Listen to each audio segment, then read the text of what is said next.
مثلما كان تحرير الوطن واسترجاع سيادته واستقلاله من براثين المستعمر الغاشم، ومثلما كان قهر الإرهاب الهمجي الدموي قضية تجند في سبيلها كل الشرفاء من أبناء الجزائر، فإن الدفاع عن بلادنا وصون سيادتها اليوم هو قضية الجميع أيضا، وهو ما يستوجب علينا تكثيف الجهود وتوحيدها وتنسيقها للتصدي لكافة التهديدات والمخاطر المحدقة ببلادنا مهما كان نوعها ومصدرها، وضرورة التكيف مع المتغيرات المتسارعة على غرار ثورة المعلومات والاتصالات الحديثة الراهنة التي أضحت أداة هيمنة حقيقية تهدف إلى التحكم في الرأي العام العالمي وتوجيهه وفق رؤية اقتصادية واجتماعية وثقافية واحدة تضمحل خلاله خصوصيات الآخرين وتتآكل معها مقومات شخصيتهم الوطنية. في ظل هذه المعطيات يتعين علينا جميعا أن نعمل على مواكبة ما يحدث في العالم من تحولات على مختلف الأصعدة وفي مختلف المجالات، وتوحيد جهود الجميع لتنصهر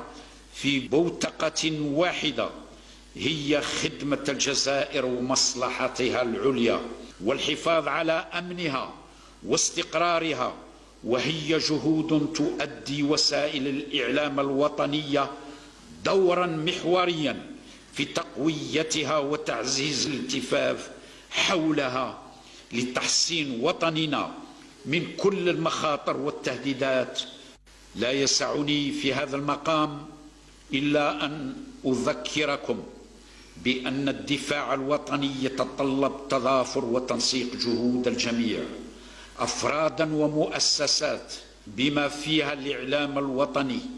للتصدي لكل التهديدات والمخاطر المحدقة ببلادنا، وضرورة التكيف مع المتغيرات المتسارعة